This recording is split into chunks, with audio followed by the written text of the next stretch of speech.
Story telling time లోపల ఈరోజు మనము ఒక కథ చెప్పుకుందాం.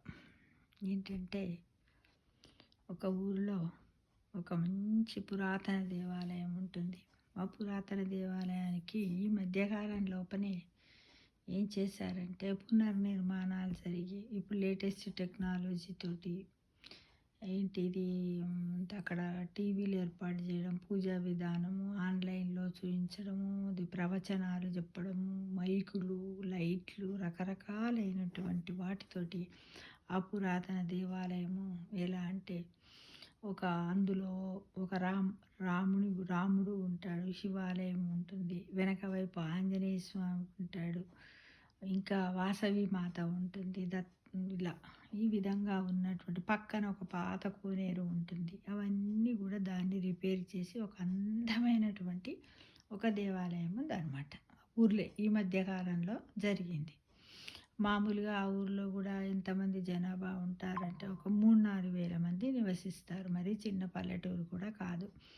అన్ని షాప్స్ అవి ఇవి చాలా బాగా ఉంటుంది. గ్రీనరీ కూడా ఉంటుంది. ఆ దేవాలయం చుట్టూ చూడడానికి పట్టణం చాలా బాగుంటుంది. అయితే ఏంటంటే ఈ మధ్యకాలం లోపల అందరూ కూడా భగవంతుని యొక్క ధ్యానంలో ఎక్కువ మంది గడుపుతూ ఉన్నారు. అయితే ఒకరోజు ఏం చేసిందంటే ఒక అమ్మాయి పిల్లలందరూ ఏం చేస్తారు, చాలామంది ఈ మధ్యకాలంలో పేరెంట్స్ పిల్లలు కూడా ఏం చేస్తున్నారు, వీకెండ్స్ అంటే సాటర్డే సండే అప్పుడు హాలిడేస్లో అప్పుడప్పుడు డాడీ మనం గుడికి పోదామని అనడం, గుడికి పోవడం, గుడి చుట్టూ ప్రదక్షిణాలు చేయడం, మొక్కడము, అగరబత్తీలు వెలిగించడము, ధ్వజస్తంభాన్ని మొక్కడము, ఆ గేటు ముందర ఎవరైనా ఉంటే డబ్బులు వేయడం, ఇలాంటి రకరకాలైనటువంటి యాక్టివిటీస్ చర్యలు అన్నీ తల్లిదండ్రులతో కలిసి చేస్తున్నారు. అయితే ఒకరోజు ఏం చేస్తుంది ఆ అమ్మాయి అండి, డాడీ మనము గుడికి పోదామని అంటుంది. ఆ రోజు దాని బర్త్డే అనమాట. అయితే గుడికి వెళ్తారు. వాళ్ళ అమ్మ నాన్నతో కలిసి గుడికి వెళ్తారు. ఆమె ఏజ్ ఎంత ఉంటుందంటే 10-11 సంవత్సరాలే ఉంటుంది అమ్మాయి. అబ్బాయి కూడా ఉంటాడు. వీళ్ళందరూ పోతారు. పోయి తను కలిసిపోయి భగవంతునికి నమస్కారం చేసి అందరికీ మనము తీర్థప్రసాదాలు ప్రదక్షిణాలు ఇవన్నీ పూర్తయిన తర్వాత ఏం చేస్తాం, గుడిలో కాసేపు కూర్చుంటాం. ధ్యానంలో కూర్చుంటాం. కొద్దిసేపు ధ్యానంలో కూర్చుంటాం. ఆ తర్వాత మన కోరికలు ఏమన్నా ఉంటే అక్కడ చెప్పుకుంటాం. తర్వాత వచ్చే వాళ్ళని చూసుకుంటూ పచ్చగా ఉందనుకో మళ్ళీ మనకు తెలిసిన వాళ్ళు ఉంటే మాట్లాడతాం. ఇలా రకరకాలుగా జరుగుతుంది. అయితే అంతా అయిపోయి కూర్చున్నారు. ఆ సమయంలో ఆ అమ్మాయి వచ్చి వాళ్ళ నాన్నతోటి ఇలా అన్నదట, నేను ఇకపై ఆలయానికి రావాలని లేదు అన్నదట. అయితే తండ్రి అడిగాడట, ఎందుకు బిడ్డ, ఎందుకు మరి నేను ఎందుకు రావద్దు అనుకుంటున్నావురా అన్నాడు. ఆమె అది అమ్మాయి ఇలా చెప్పిందట, భగవంతునికి సేవ చేయడము మరి భజనలో సమయం గడపడం కోసం మనం ఇక్కడికి వస్తున్నాం. కానీ ఇక్కడ నాకు అందరూ దొంగ భక్తులే, కపట భక్తులే కనపడుతున్నారు డాడీ. దేవాలయానికి వచ్చిన తర్వాత కూడా వారు తమ మొబైల్ ఫోన్లతోనే గడుపుతున్నారు. వారి మనసు దృష్టి మొత్తం సెల్ ఫోన్ల మీదనే నిమగ్నమై ఉన్నాయి. చెడు మాటలే వినిపిస్తున్నాయి. వీరు కేవలం కపటులు మాత్రమే. వీరందరినీ చూసి నేను కూడా అలానే అవుతానేమో అనే భయం కలుగుతుంది. అందుకే నేను ఇకపై ఆలయానికి రావాలనుకోవడం లేదు అని వాళ్ళ నాన్నతో చెప్పిందట. ఇదైతే కరెక్ట్, వాస్తవం. ఎందుకంటే చాలామంది మనం చూడండి గుడికి పోతే అక్కడ పూజ అవుతుంటుంది. ఆ టైంలోనన్నా సెల్ ఇంట్లో పెట్టి వచ్చిన అయిపోతే స్విచ్ ఆఫ్ చేసుకోరు. మాట్లాడా నేను ఇప్పుడున్న పూజ మొదలై ఇంతసేపు ఇక మళ్ళీ ఇంటికాడ ఉన్న వాళ్ళు ఉంటారు కదా, మన ఫ్రెండ్సే కానీ మన ఇంటి పక్క వాళ్ళు, పూజ మొదలైంది అయ్యి నేను వస్తాను పూజ చేస్తాను ఫోన్ చేస్తాను, అట్లా ఉంటుంది అనమాట. అంటే ఒక దేవాలయానికి రావాలని అన్నప్పుడు మన పూజ మొదలైనాకనే రావన్న, ముందు వచ్చి అక్కడ ఏమైనా సేవా కార్యక్రమాలు చేయొచ్చు కదా, చేస్తే దాంతో పుణ్యం వస్తుంది కదా. ఆ టైం ఇంట్లో కూర్చుని టీవీ దగ్గర చూస్తే ఏమొస్తుంది కదా. కానీ ఎందుకు ఆలోచించరు? ఇంత అందమైనటువంటి జీవితాన్ని భగవంతుడు మనకు ప్రసాదించినప్పుడు దైవ సేవలో మునిగితే తప్పేముంది అది అనుకో. తండ్రి అంత వాళ్ళ బిడ్డ చెప్పిందంతా విని ఇలా అన్నాడట, ఈ తుది నిర్ణయం తీసుకునే ముందుగా నా కోసం చిన్న పని చేయగలవా అన్నాడట తండ్రి.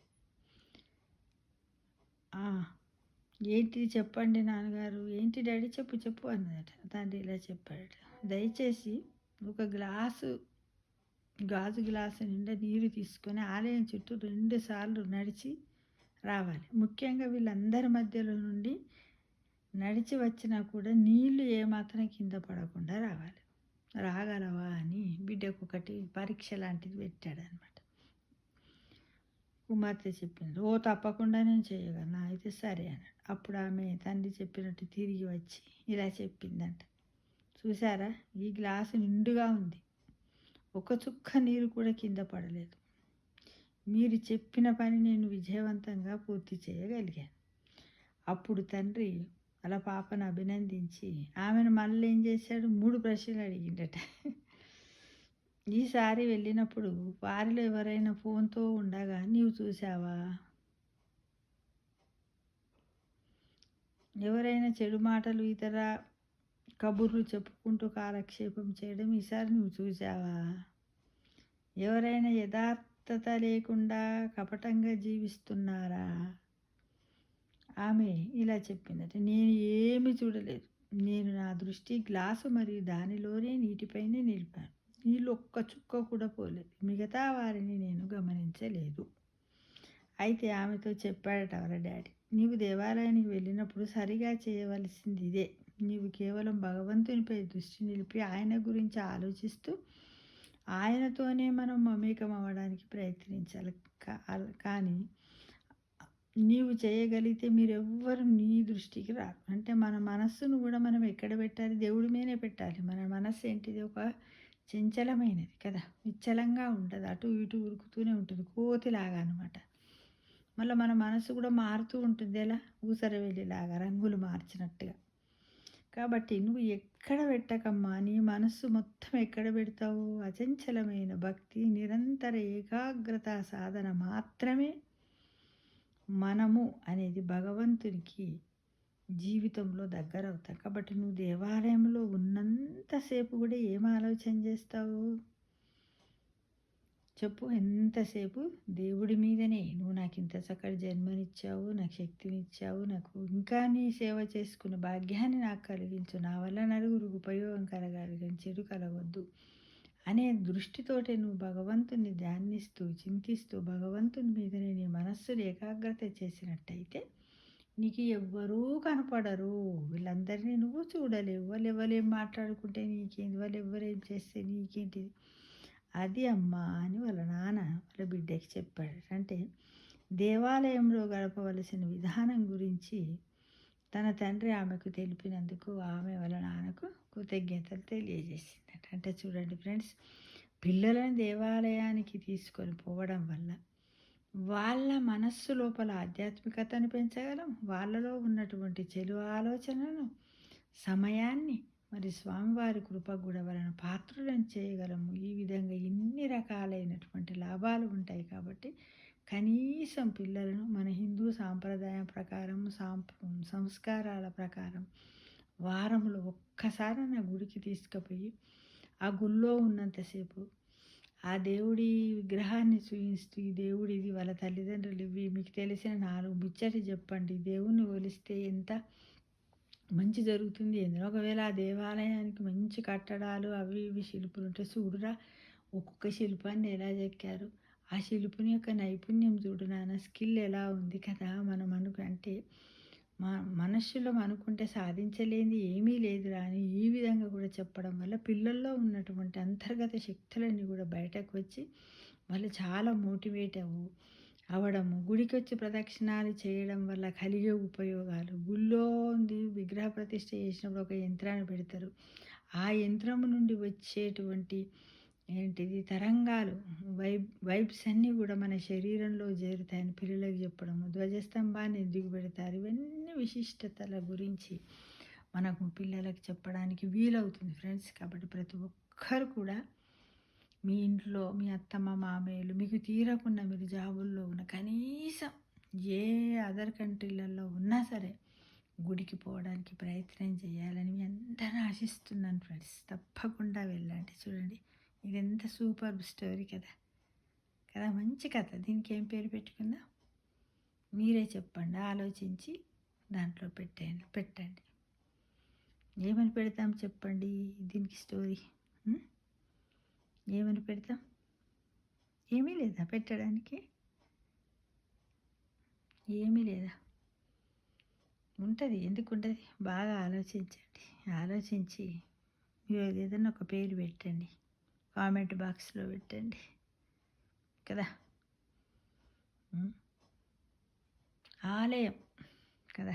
ఆలయము, ఆలయము, దేవాలయం.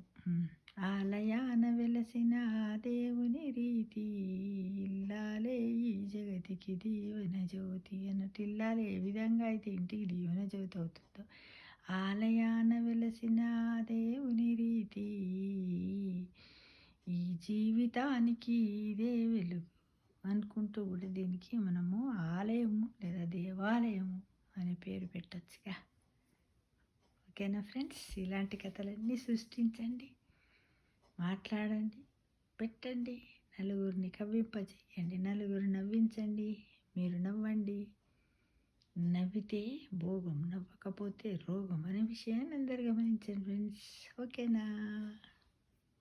మళ్ళీ కలుసుకుందాం ఇంకో కథతో.